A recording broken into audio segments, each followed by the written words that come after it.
ආයුබෝවන්. යථාර්ථවාදීව ලෝකයේ දෙස බලන්නට සත්‍ය සිදුවීම් සම්පින්ඩනයක පුවත් දිගහැරුම ශ්‍රද්ධා රූපවාහිනී 6:30 ප්‍රධාන ප්‍රවෘත්ති විකාශය සමගින් මම කසුන් සේනානායක ප්‍රථමයෙන් පුවත් සිරස්තල.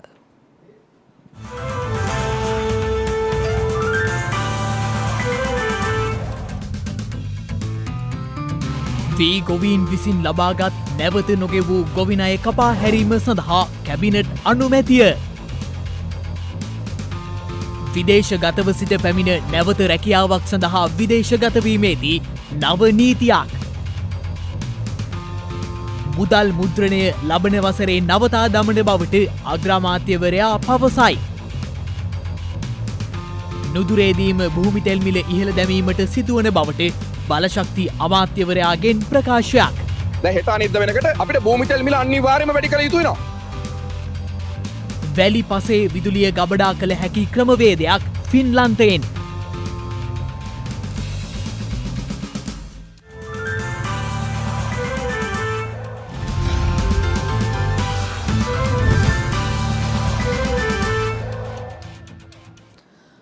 ජාත්‍යන්තර මූල්‍ය අරමුදල සමග පැවැත් වූ සාකච්ඡා වටය සාර්ථක ලෙස ඉදිරියට ගෙන යන්නට හැකි වූ බව අග්‍රාමාත්‍ය රනිල් වික්‍රමසිංහ මහතා පවසනවා. එයද පාර්ලිමේන්තුවේදී විශේෂ ප්‍රකාශයක් සිදු කරමින් එහිදී අග්‍රාමාත්‍යවරයා වැඩිදුරටත් සඳහන් කළේ ලබන වසරේ අගභාගයේ වන විට මුදල් මුද්‍රණය කිරීම නවතා දැමීමට අපේක්ෂා කරන බවයි. මීට කලින් අවසා ගණනාවකදී අපේ රට IMF සමග සාකච්ඡා පවත්වා තිබෙනවා. හැබැයි ඒ සියලු අවස්ථාවල වඩා මේ වන තත්ත්වයකට වඩා වෙනස්. සාකච්ඡාවලට සහභාගී වෙන්නේ බංකොලොත් රටක් විදියට. අපේ රට පවත්වා ඇති බංකොලොත් තත්ත්වය නිසා අපිට සිද්ධ වෙනවා අපේ ණය තිරසාරභාවය පිළිබඳ සැලසුම් වාර්තාවක් වෙනම ඔවුන්ට ඉදිරිපත් කරන්න. ඒ සැලැස්ම පිළිබඳ ඔවුන් සෑහීමකට පත් වුණාම තමයි මාණ්ඩලික මට්ටමේ එකතාවය අපට එළබෙන්න පුළුවන්. දැන් ඊළඟ පියවර වන්නේ ණය ප්‍රතිව්‍යුහගත කිරීම හා ණය තිරසාර භාවය පිළිබඳ සැලසුම් වාර්තාව ඔවුන්ට ඉදිරිපත් කිරීම. මූල්‍ය සහ නීති විශේෂඥයන් වන ලසාඩ් හා ක්ලිෆර්ඩ් චාන්ස් සමාගම් දැන් මේ වාර්තාව සකස් කරමින් සිටිනවා. අගෝස්තු මාසයේ වෙද්දී ඒ වාර්තාව IMF වෙත ඉදිරිපත් කරන්නට අපි බලාපොරොත්තු වෙනවා. ඉන්පසුව මාණ්ඩලික එකතාවයකට එළවීමට අපිට හැකි වෙයි. ඊට පසුවත් ඒ එකතාවය IMF අධ්‍යක්ෂ මණ්ඩලයට අනුමැතිය සඳහා ඉදිරිපත් කරනවා. අනුමැතිය ලැබුණ පසු වසර 4ක කාලයක් සඳහා විස්තර ණය ආධාර වැඩපිළිවෙලක් සකස් කරනවා. අප දැන් ගමන් කරමින් සිටින්නේ අන්න ඒ මාර්ගයේ. ඉන්ධන සහ ආහාර සම්බන්ධයෙන් අපේ රට කාලයක් සිට අර්බුදයකට යමින් සිටියේ. ඉන්ධන හිඟ වුණා, ආහාර මිල ඉහළට ගියා. නමුත් මෑතකදී ඇති වුණු ගෝලීය අර්බුදය නිසා මේ තත්ත්වය වඩාත් උග්‍ර වුණා. යුක්‍රේන් රෂ්‍යා යුද්ධය නිසා අපේ ප්‍රශ්නය උඩු දිව්වා. මේ තත්ත්වය අපට පමණක් නෙමෙයි වෙනත් රටවල් වලටත් බලපානවා. මුළු ලෝකයටම මේ තත්ත්වය එකසේ බලපානවා. අපි මේ විට ගෙවන්න ඇති ණය පිළිබඳ අදහස් ඔබට ලබා දෙන්න මා කැමතියි. මේ වසරේ ජූනි දෙසැම්බර් අතර ඩොලර් මිලියන 3489ක්, 2023 දී ඩොලර් මිලියන 5862ක්, 2024 දී ඩොලර් මිලියන 4916ක්, 2025 දී ඩොලර් මිලියන 6287ක්, 2026 දී ඩොලර් මිලියන 4030ක්, 2027 දී ඩොලර් මිලියන 4381ක්. ඒ කියන්නේ සම්පූර්ණයෙන්ම අපිට ඩොලර් බිලියන 28ක් ගෙවන්න සිදු වෙනවා. මේ සැලසුම උද්දමනය පාලනය කිරීම උදෙසා වෙහෙසීමයි. මේ අවුරුද්ද අවසාන වෙද්දී උද්දමනය 60%ක් දක්වා හිරණම් වෙනවා. ලෝකයේ භාණ්ඩ මිල ඉහළ නැගීමත් රුපියලේ අගය පහත වැටීම ඊට ප්‍රධාන වශයෙන් බලපානවා. වර්තමාන උද්දමනය නිසා රුපියලේ වටිනාකම අඩු වීම නිසා සේවක අර්ථසාධක අරමුදලේ හා සේවක භාර අරමුදලේ දැන් ඇති මුදල් වල වටිනාකම 50%කින් පහළ බැහැලා තියෙනවා. මොකද්ද මේකට විසඳුම? හැකි ඉක්මනින් රුපියල ස්ථාවර කිරීම. ඒ අරමුණෙන් ඉදිරියේදී මුදල් මුද්‍රණය කිරීම සීමා කිරීමේ සැලසුමක් අප ක්‍රියාත්මක වෙනවා. මම බලාපොරොත්තු 2023 පුළුවන් නම් අගභාගයේ 2020 ඊට පසුව මුදල් මුද්‍රණය කරන එක අපි නවත්තනවා. අප ඉලක්ක කරන්නේ 2025 වෙද්දී උද්දමනයේ වේගය 4ත් 6ත් අතර මට්ටමකින් පහත දැමීම. අප සිදු කළ යුතු තවත් ප්‍රමුඛ කාර්යයක් වන්නේ බැංකු සහ මූල්‍ය පද්ධතිය ආරක්ෂා කර ගැනීම. 2021 දී ශ්‍රී ලංකන් ගුවන් සේවය රුපියල් බිලියන 541ක් ණයයි. 2022 විදුලි බල මණ්ඩලය රුපියල් බිලියන 418ක් ණයයි. කනියතෙල් සංස්ථාව රුපියල් බිලියන 1460ක් ණයයි. ඒ නිසා රටටත් ජනතාවටත් බරක් වී ඇති මෙවැනි ආයතන පිළිබඳ අලුතින් සිතන්ට අපට සිදු වෙනවා. මේ ආයතනය ප්‍රතිව්‍යුහගත කිරීම සඳහා අපි කඩිනම් පියවර ගන්නවා. මෙරටට පැමිණීමට නියමිතව තිබූ ගෑස් මෙට්‍රික් ටොන් 3700ක් අඩංගු නෞකාව තවත් දින 3කින් ප්‍රමාද වන බව ලිට්‍රෝ සමාගම පවසනවා. මීට අමතරව තවත් ගෑස් අඩංගු නෞකා දෙකක් එළඹෙන 11 සහ 16 වනදා මෙරටට පැමිණීමට නියමිත බවයි ලිට්‍රෝ සමාගම සඳහන් කළේ. ලංකා IOC සමාගමේ ඉන්ධන බෙදා හැරීම සඳහා සිපෙට්කෝ බෞස රථ ලබා දීම ආරම්භ කර තිබෙනවා. මේ අතර ලංකා IOC පෙරහුම්හල්වල ටෝකන් නිකුත් කිරීම අත්හිටු වූ බව සමාගම් කළමනාකාර අධ්‍යක්ෂ මනෝජ් ගුප්තා මහතා සඳහන් කළා. ඒ ටෝකන් හේතුවෙන් මත වූ ගැටලු සැලකිල්ලට ගනිමින් එමෙන්ම එම සමාගමේ කළමනාකාර අධ්‍යක්ෂ මනෝජ් ගුප්තා මහතා සඳහන් කළේ පවතින ඉල්ලුමට ඉන්ධන සැපීමට නොහැකි වුවත් උපරිම අයුරින් ඒ සඳහා ක්‍රියා කරන බවයි. මේ අතර ත්‍රිකුණාමලයේ සිට දිවයිනේ සීළු ප්‍රදේශවලට බෙදා හැරීම් සිදු කරන බවත් අපනයන කර්මාන්ත සඳහාද ඉන්ධන නිකුත් කරන බවත් ඒ මහතා සඳහන් කළා. සිපෙට්කෝ ආයතනය වෙත ඩීසල් මෙට්‍රික් ටොන් 7500 බැගින් ලබා දීමටද ලංකා ඉන්දියන් ඔයිල් සමාගම පියවරගෙන ඇති අතර දුම්රිය දෙකක්ද ඒ සඳහා වෙන් කර තිබෙනවා. මේ අතර IOC සමාගම සතුව ත්‍රිකුණාමලයේ තෙල් ටැංකි 3ක පෙට්‍රල් පවතින අතර ලබන 13 වනිදා ඔවුන්ට අවශ්‍ය ඩීසල් තොගයක් රැගත් නෞකාවක්ද එහි ළඟාවීමට නියමිතයි. මේ අතර හෙට මෙරටට පැමිණීමට නියමිතව තිබූ ගෑස් මෙට්‍රික් ටොන් 3700ක් අඩංගු නෞකාව තවත් දින 3කින් ප්‍රමාද වන බව ලිට්‍රෝ සමාගම පවසනවා. ඒ අනුව එම නෞකාව එළඹෙන 9 වනදා මෙරටට පැමිණීමටයි නියමිතව ඇත්තේ. මේට අමතරව තවත් ගෑස් අඩංගු නෞකා දෙකක් එළඹෙන 11 සහ 16 වනදා මෙරටට පැමිණීමට නියමිත බව ලිට්‍රෝ සමාගම සඳහන් කළා. ලෝක බැංකුව සමග ලිට්‍රෝ සමාගම ගෑස් මෙට්‍රික් ටොන් ලක්ෂයක් ගෙන්වීම සඳහා ගිවිසුමක් අත්සන් කර ඇති අතර ඊට අදාළවයි මෙම ගෑස් තොග මෙරටට පැමිණීමට නියමිතව ඇත්තේ. අද පාර්ලිමේන්තුව රැස් වුණා. එම අවස්ථාවට එක්වෙමින් ආණ්ඩු ක්‍රම ව්‍යවස්ථා ප්‍රතිසංස්කරණ අමාත්‍ය ආචාර්ය විජේදාස රාජපක්ෂ මහතා සඳහන් කළේ 21 වන ආණ්ඩු ක්‍රම ව්‍යවස්ථාව පාර්ලිමේන්තුවේ සම්මත වීමෙන් පසු මෙරට ආණ්ඩු ක්‍රම ව්‍යවස්ථාවේ සියලු ගැටලු තැන් නිවැරදි කරමින් නව ව්‍යවස්ථා සංශෝධනයක් ගෙනෙන බවයි. මේ අතර නුදුරේදීම භූමිතෙල් මිලද ඉහළ යා හැකි බව පදශක්ති අමාත්‍යවරයා සඳහන් කළා.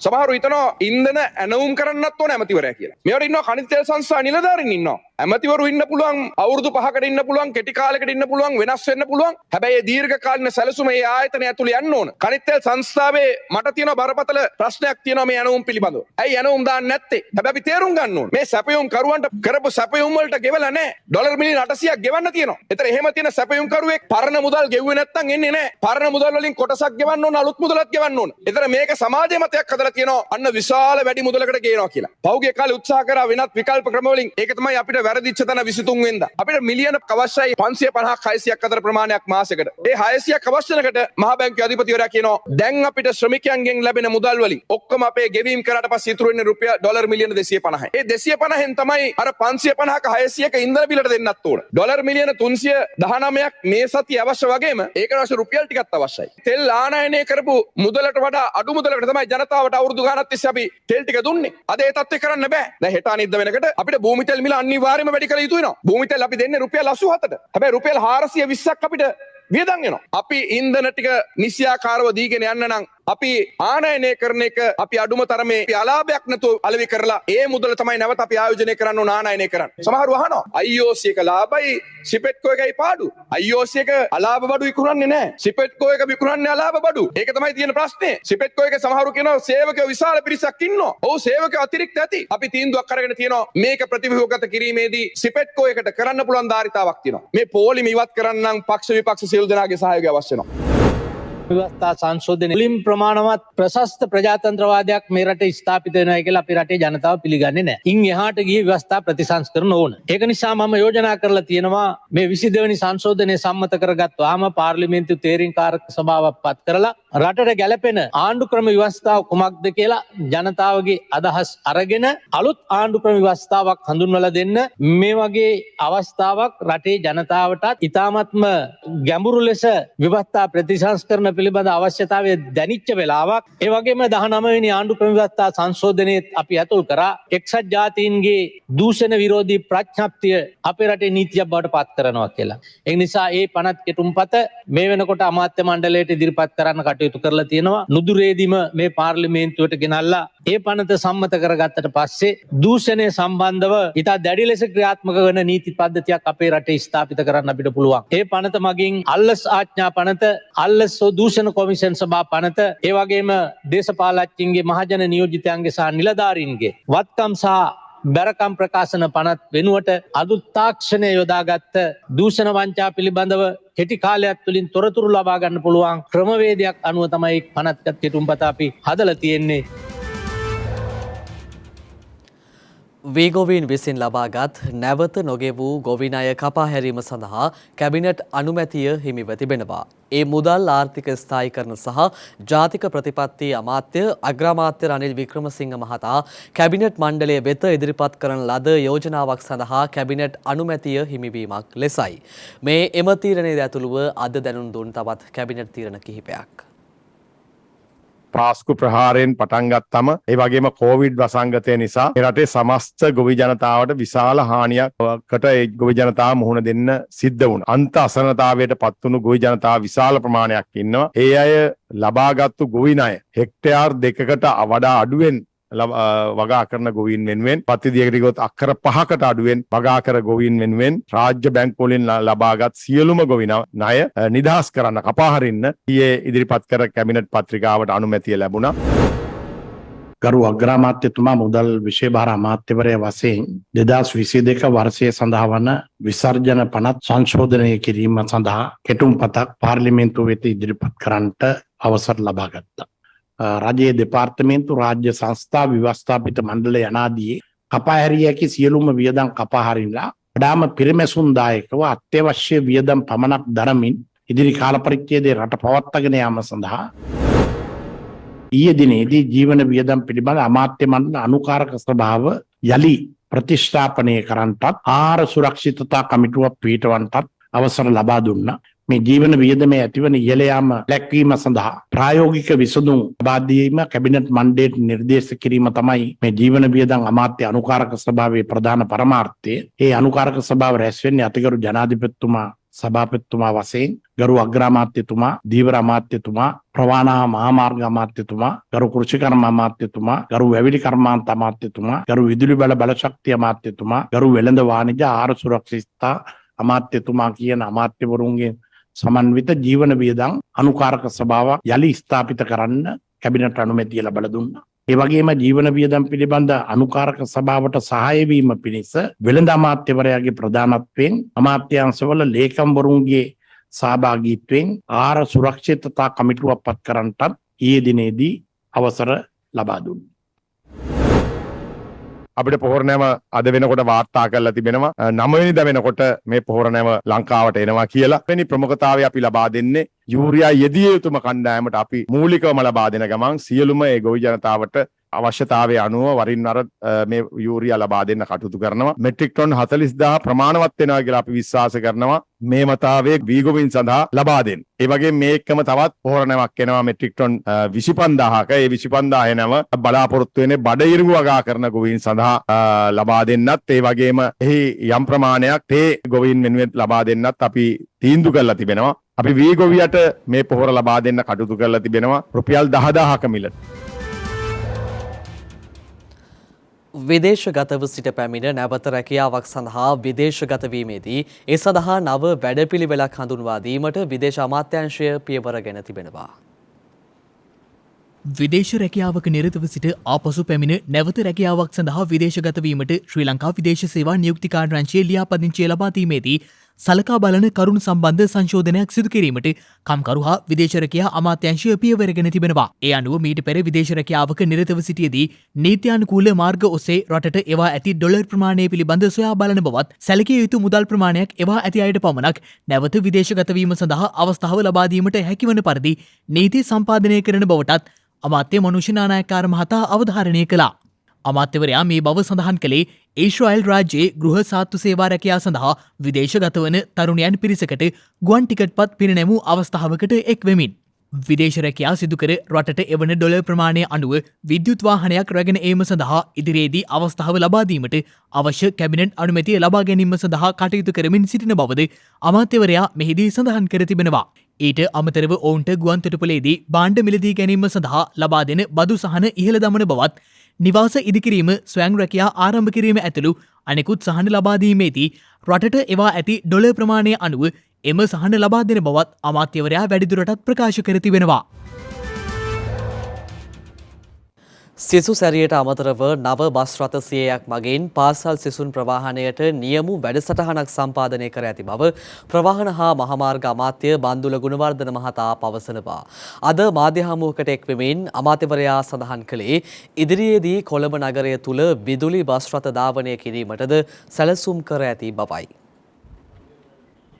ලංකා අශෝක් ලේලන් සමාගම ඉන්දියාවෙන් බස් රථ ආනයනය කරලා පාසල් බස් රථ විශාල ප්‍රමාණයක් නිකන් ගාල් කරලා තිබුණ ප්‍රයෝජනයට ගන්න නැතුව. ඒ නිසා දැන් අද දිනේදී අපේ අමාත්‍යාංශයේ ලේකම්වරු ගිහිල්ලා බස් රථ 100ක් අලුතෙන් පාසල් බස් රථ සේවයට එකතු කරන්නට බලාපොරොත්තු වෙනවා විශේෂ ක්‍රමවේදයකට අනුව. ඒ සඳහා අලුතෙන් ආරක්ෂා සහිත වාහන ධාවනය කරන විනීත රියදුරන් සහ කොන්දස්තර වරියක් දරුවන් ප්‍රවාහනය සඳහා යොදවලා නියම ව්‍යාපෘතියක් ලෙස පාසල් බස් රථ සේවයක් කොළඹ දිස්ත්‍රික්කයේ අවට ගම්පහ කළුතර දිස්ත්‍රික්කත් සම්බන්ධ කරගෙන නියම ව්‍යාපෘතියක් ක්‍රියාත්මක කරන්න බලාපොරොත්තු වෙනවා සිසු සැරියට අතිරේක. ලංකා ගමනාගමන මණ්ඩලය තුල අලුතෙන් ඇති වෙලා තියෙන පොදු ප්‍රවාහනයට ඉල්ලුම වැඩිවීමත් සමග තව බස් රථ රාශියක් අවශ්‍ය වෙනවා. අපි ඉදිරි කාලය තුලදී කොළඹ නගරයේ ආශ්‍රිතව ධාවනය කරන විදුලි බස් රථ ලබා ගැනීම සඳහා වෙන වැඩපිළිවෙලක් සාකච්ඡා කරගෙන යනවා. මේ ඩොලර් හිඟේ තියෙද්දි අපිට අලුතෙන් වාහන ගෙන්නන්න බෑ. ඒ නිසා තමයි ඉන්දියන් ණය යෝජනා ක්‍රමයේ යටතේ ඒ ටික ගෙන්නන්න කටයුතු කරලා තියෙන්නේ. මේක අවශ්‍යම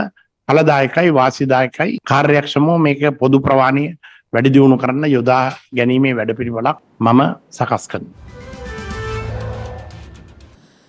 ඊයේ මෙරටින් කොවිඩ් ආසාදිතයින් 14ක් වාර්තා වුණා.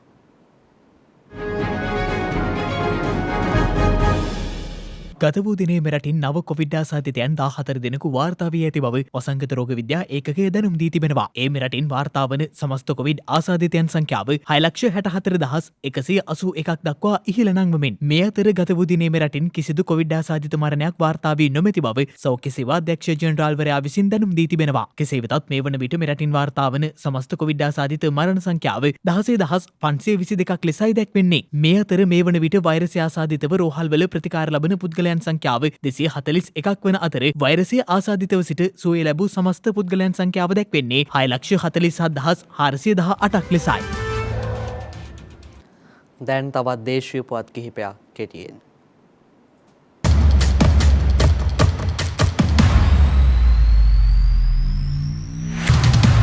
ශ්‍රී ලංකාවේ ආර්ථික සමාජීය හා නාවික ක්ෂේත්‍රයන්හි ප්‍රගතිය වෙනුවෙන් සහාය වන බව ඔස්ට්‍රේලියානු මහ කොමසාරිස් ඩේවිඩ් හොලි මහතා පවසනවා. ඒ මහතා මේ බව සඳහන් කළේ ජනාධිපතිවරයා සමග ඊයේ කොළඹ කොටුව ජනාධිපති මන්දිරයේ පැවති හමුවකදී. ශ්‍රී ලංකාව මේ මොහොතේ මුහුණ දී සිටින ආර්ථික ගැටලු පිළිබඳව ඔස්ට්‍රේලියාව මනා අවබෝධයකින් පසුවන බවත් තනි රටක් ලෙස මෙරටට ලබා දුන් වැඩිම මානුෂීය ආධාර මුදල් ලෙස ඩොලර් මිලියන 50ක් එරටින් පිරිනැමූ බවත් එය ආරම්භයක් පමණක් බවත් ඔස්ට්‍රේලියානු මහ කොමසාරිස්වරයා එහිදී සඳහන් කළා. වැඩිදුරටත් අදහස් දැක් වූ ඔස්ට්‍රේලියානු මහ කොමසාරිස්වරයා සඳහන් කළේ ඉදිරියටත් අනෙකුත් ක්ෂේත්‍ර වෙනුවෙන් ශ්‍රී ලංකාවට අකණ්ඩව සහාය ලබා දෙන බවයි. එමෙන්ම නාවික හා නීති විරෝධී සංක්‍රමණිකයන් සම්බන්ධයෙන් ඇති අවබෝධතාවය තවදුරටත් ශක්තිමත් කර ගැනීම පිළිබඳව දීර්ඝව මෙහිදී සාකච්ඡාවට ලක් කර ඇති අතර ඔස්ට්‍රේලියානු ආයෝජන ප්‍රවර්ධනය කෙරෙහිද විශේෂ අවධානය යොමු කරන බවත් මහ කොමසාරිස්වරයා මෙහිදී සඳහන් කර තිබෙනවා. තිඹිරිගස්සාය ප්‍රාදේශීය ලේකම් කොට්ටාශයේ කුඩා ව්‍යාපාර පවත්වාගෙන යන ව්‍යවසායකයන් දිරිගැන්වීම සහ ඔවුන්ගේ නිෂ්පාදන අලෙවි කිරීම සඳහා සෙට් මිනිෆෙයා නමින් අලෙවි ප්‍රදර්ශනයක් පසුගියදා පැවැත්වුණා. ප්‍රාදේශීය ලේකම් ප්‍රියන්තා දිසානායක මහත්මියගේ අධීක්ෂණය යටතේ කුඩා ව්‍යාපාර සංවර්ධන අංශයේ මෙහෙයවීමෙන් සහ ක්ෂේත්‍ර නිලධාරීන්ගේ මැදිහත් වීමෙනුයි එය සංවිධානය කර තිබුණේ. එමෙන්ම මේ සඳහා කොට්ටාශයේ කුඩා ව්‍යාපාර ව්‍යවසායකයන් 10 දෙනෙකු පමණ සම්බන්ධ වූ බව වාර්තා වනවා. උතුරු නැගෙනහිර ප්‍රදේශවල 95% බිම් බෝම්බ මේ වන විට ඉවත් කර අවසන් බව ජාතික බිම් වැඩි පිළිබඳ ක්‍රියාකාරී මධ්‍යස්ථානය පවසනවා. ඒ අනුව දැනට බිම් බෝම්බ ඉවත් කිරීමට ඉතිරි වී ඇති භූමි ප්‍රමාණය වර්ග කිලෝමීටර 14ක්. එමෙන්ම ජාතික බිම් වැඩි පිළිබඳ ක්‍රියාකාරී මධ්‍යස්ථානය සඳහන් කළේ 2028 වර්ෂයට පෙර ශ්‍රී ලංකාව බිම් බෝම්බ අවදානමින් තොර රටක් බවට පත් කිරීම රජයේ අපේක්ෂාව බවයි. යුද්ධයේ අවසන් වූ 2009 වර්ෂයේ සිට බිම් බෝම්බ ඉවත් කිරීමේ වැඩසටහන ක්‍රියාවට නැංවුණු අතර ඒ සඳහා වාර්ෂිකව ලැබෙන ආධාර මුදල ඇමරිකානු ඩොලර් මිලියන 17ක් වනවා. සබරගමුව පළාතේත් මහනුවර නුවරඑළිය ගාල්ල සහ මාතර දිස්ත්‍රික්කවලත් විටින් විට වැසි ඇතිවිය හැකි බව කාලගුණ විද්‍යා දෙපාර්තමේන්තුව පවසනවා. එමෙන්ම බස්නාහිර සහ වයඹ පළාත්වලටද වැසි වාර කිහිපයක් අපේක්ෂිතයි. ඌව පළාතේත් අම්පාර සහ මඩකලපුව දිස්ත්‍රික්කවලත් ස්ථාන ස්වල්පයක සවස් කාලයේ හෝ රාත්‍රී කාලයේදී වැසියෝ ගිගුරුම් සහිත වැසි ඇතිවිය හැකි. මේ අතර මධ්‍යම කඳුකරේ බටහිර බෑවුම් ප්‍රදේශවලත් බස්නාහිර දකුණු සහ වයඹ පළාත්වලත් විටින් විට පැයට කිලෝමීටර 40 සිට 50ක පමණ තද සුළං ඇතිවිය හැකි බව කාලගුණ විද්‍යා දෙපාර්තමේන්තුව සඳහන් කළා. කෙසේ වෙතත් ගිගුරුම් සහිත වැසි සමග ඇතිවිය හැකි තාවකාලික තද සුළං වලින් සහ අකුණු මගින් සිදුවන අනතුරු අවම කර ගැනීමට අවශ්‍ය පියවර ගන්නා ලෙසයි කාලගුණ විද්‍යා දෙපාර්තමේන්තුව ජනතාව වෙත දැනුම් දී ඇත්තේ.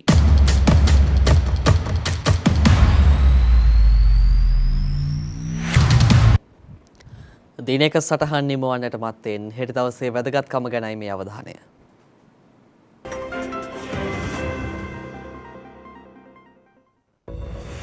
හෙට ජූලි 6 වැනිදා ලංකාවේ මෙතෙක් ඇති වූ දැවැන්තම සංවර්ධන යෝජනා ක්‍රමය වූ මහවැලි ව්‍යාපාරය මුල්ම පියවරක් සටහන් කරමින් මහවැලි ගඟ හැරවීමෙන් ලැබෙන ජලය රැස්කිරීම පිණිස කලාවැව විශාල කිරීමේ කටයුතු ආරම්භ කර ඇත්තේ 1969 වසරේ ජූලි මාස 6 වන දිනයි.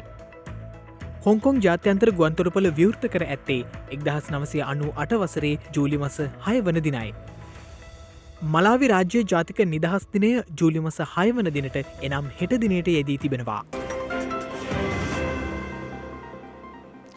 ඒත් සමගින් ශ්‍රද්ධා ප්‍රධාන ප්‍රවෘත්ති විකාශය නිමාවට පත්වෙනවා. හමුවෙමු හෙටත් සවස 6:30ට. තෙරුවන් සරණයි. නමෝ බුද්ධාය. මෙවැනි වැදගත් පුවත් නැරඹීම සඳහා ශ්‍රද්ධා TV News YouTube channel එක subscribe කර සීනුව සලකුණ වන්න.